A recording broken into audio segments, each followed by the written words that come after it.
نحمدہ ونصلی علی رسولہ الکریم اما بعد۔ دین اسلام دین رحمت ہے۔ اس کے ذریعے تمام مخلوقات پر رحم اور کرم کیا گیا۔ عورت کو زمانہ جاہلیت میں ظلم کا نشانہ بنایا گیا، اس کے حقوق غصب کیے گئے۔ جب اسلام آیا، اسلام نے عورت پر بھی عظیم احسانات کیے۔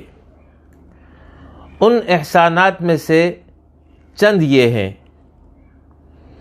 کہ اسلام نے اس کے لیے جوڑے کی شکل بنائی، یعنی نکاح کے ذریعے اس کے لیے ایک جوڑا پیدا کیا تاکہ اس کی حفاظت اس کے ذریعے کی جا سکے۔ اس کو زندگی بخشی۔ زمانہ جاہلیت میں اسے زندہ درگور کر دیا جاتا تھا، اسے حقیر اور ذلیل بنا دیا گیا تھا۔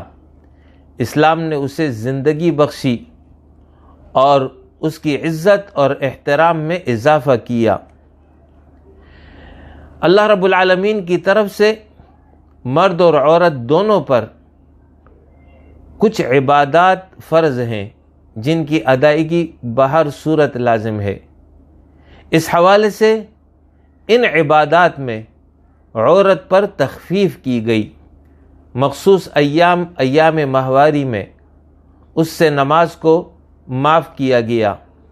بچے کی ولادت کے بعد بھی نماز کو معاف کیا گیا، جبکہ رمضان کے روزے میں بیماری کی وجہ سے وہ روزہ فی الحال ترک کرے، بعد میں وہ باقی ایام میں اس کی گنتی مکمل کر لے۔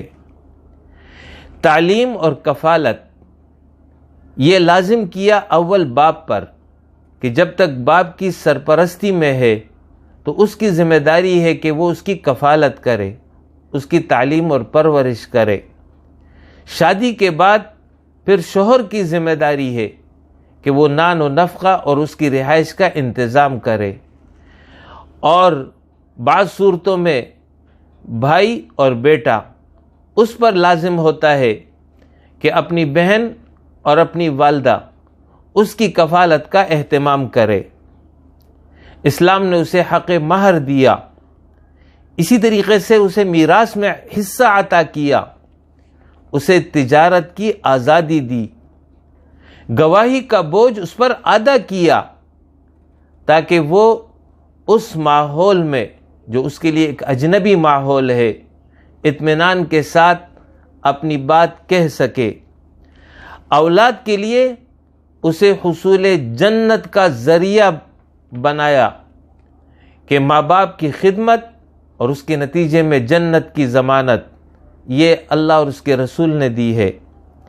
شوہر کے لیے عورت کو باعث سکون بنایا، بھائی کا وہ مان ہے، بیٹے کی وہ جنت ہے، اس کی عصمت کی حد درجہ حفاظت اور اس کو حد درجہ قیمتی بنایا گیا۔ اس پر زنا کا الزام اگر کوئی عائد کرے اس پر قذف کی سزا یعنی 80 کوڑوں کی سزا لازم کی گئی۔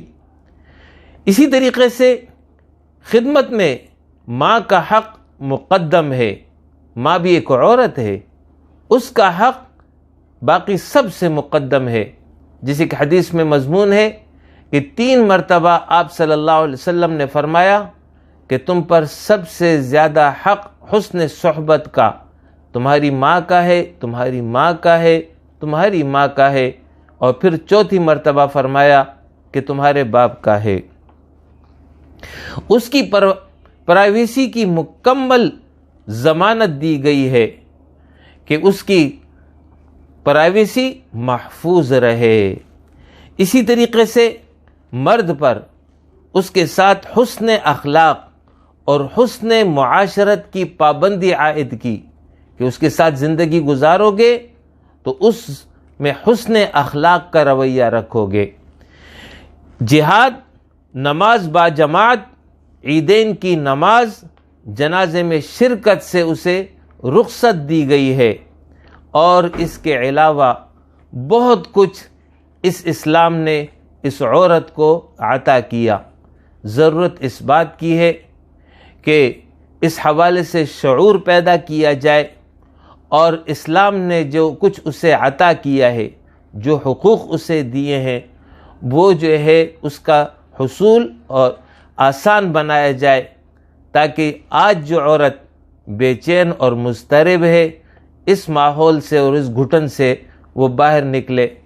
اقول قولی ھذا واستغفر اللہ لی ولکم ولسائر المؤمنین، وآخر دعوانا ان الحمد للہ رب العالمین۔